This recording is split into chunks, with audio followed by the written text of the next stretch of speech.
Apa tadi lu? Buka. Apa yang kamu buang tadi?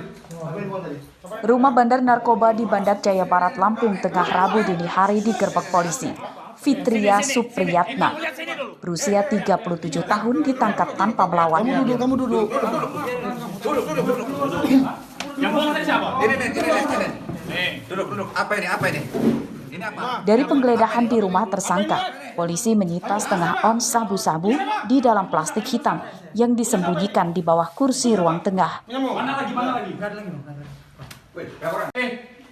Ini sisa apa ini?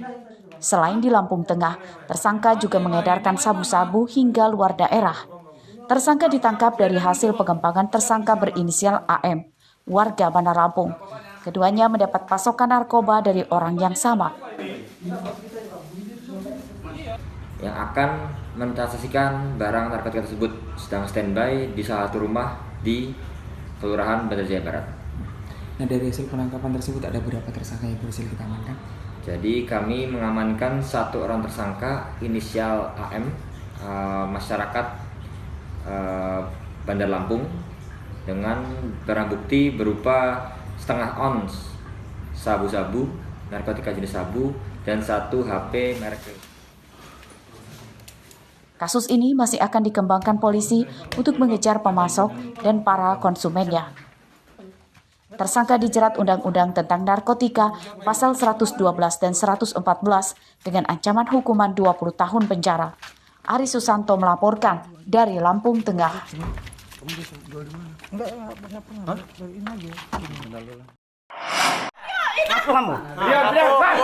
Puluhan warga di Kelurahan Kota Alam, Kecamatan Kota Bumi Selatan, Lampung Utara, Rabu dini hari menggerebek 2 pasangan yang diduga sedang berbuat mesum di salah satu rumah.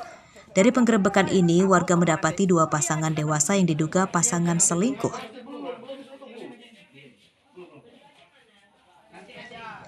Wanita pemilik rumah yang telah memiliki 1 anak ikut ditangkap karena memasukkan pria lain padahal suaminya sedang merantau ke Kalimantan. 1 pasangan lain adalah temannya.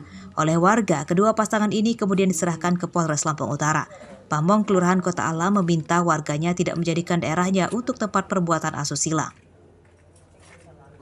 Ini pasangan selingkuh atau gimana, Bang? Selingkuh karena yang perempuan yang pemilik rumah itu masih punya suami. Suaminya sedang merantau di Kalimantan, informasinya begitu. Berapa orang tadi, Bang, yang digerebek, Bang? 4 orang, 2 perempuan, 2 laki-laki. Ketahuannya dari apa, Bang? Iya, memang sudah diintai warga saya sudah beberapa hari ini, keluar masuk bawa laki.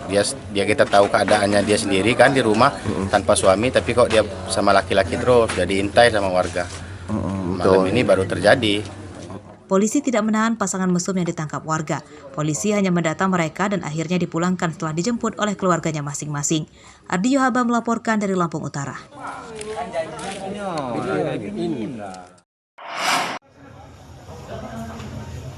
Tim Cyber Direktorat Kriminal Khusus Polda Lampung Rabu siang menangkap 5 tersangka pelanggar Undang-Undang Informasi dan Transaksi Elektronik atau ITE. 4 tersangka karena menyebarkan video dan foto porno dan seorang tersangka penipuan jual beli motor klasik secara daring. Seluruh tersangka warga Bandar Lampung. 4 tersangka terlibat kasus yang berbeda-beda.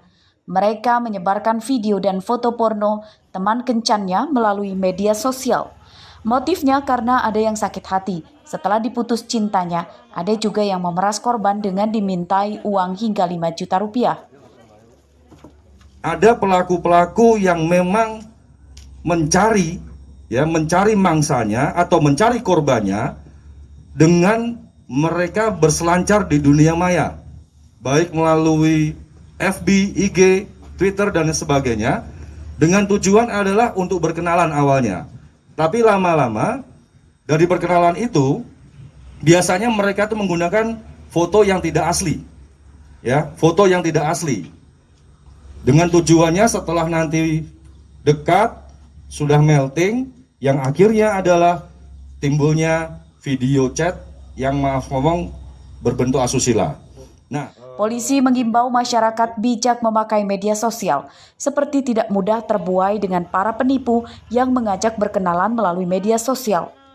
Para tersangka dijerat Undang-Undang tentang ITE dengan ancaman hukuman 6 tahun penjara atau denda uang 1 miliar rupiah.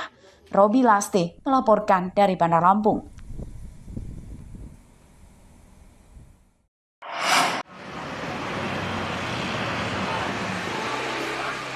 Kenaikan harga sejumlah bahan pokok terjadi di Pasar Kabupaten Tanggamus, seperti terpantau di Pasar Wonosobo dan Pasar Gisting pada Rabu pagi. Minyak goreng kemasan tentu masih menjadi buah bibir warga karena harganya tembus Rp26.000 per liter. Minyak curah bersubsidi masih langka. Harga cabai merah juga naik drastis dibanding 3 hari sebelumnya dari Rp40.000 menjadi Rp48.000 per kilogram.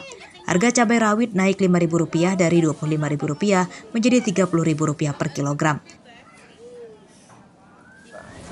Baru 3 hari kalau cabai merah. Baru 3 hari. Itu karena kurang stok atau memang gimana, Mbak? Kalau menurut saya sih stok lumayan ada, cuman ya mungkin karena ada mau puasa juga kali ya Pak. Makanya barang-barang semua naik, terutama di minyak itu sama telur. Kenaikan harga cabai karena pasokan dari petani menurun drastis. Pedagang mengaku agen yang biasa memasok mereka memilih menjual cabai ke pasar luar daerah karena harganya lebih tinggi. Payah, udah diborong sama pemborong Mas. Dijual di Talang Padang, Kota Agung, Karang gitu loh. Bos, udah masuk bos Mas. Kalau Ibu ngambilnya di mana, Bu, cabainya, Bu? Depan. Kalau pagi kan pasar depan itu ada. Nah kalau petani nggak bisa Mas, nggak boleh, udah diambil bos-bos gitu. Kenaikan harga bahan pokok memberatkan pengeluaran emak-emak. Mereka pun mengurangi jumlah pembelian. Tahu gimana nih Pak? Kalau bisa turun. Selaku pembeli, apa yang dirasakan, Bu?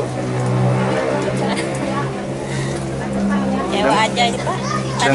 Tadi harganya segini, kok jadi segini lagi mahal, gimana ya? Kalau bisa. Dengan kenaikan harga ini, Ibu selaku pembeli, apa yang dirasakan, Bu? Ya gini aja, kecewa aja Pak. Gimana kayaknya? Para pedagang dan pembeli meminta pemerintah menjaga kestabilan harga bahan pokok. Untuk harga sayuran masih stabil karena Kabupaten Tanggamus merupakan salah satu penghasil sayuran terbesar di Lampung. Andri Kurniawan melaporkan dari Tanggamus.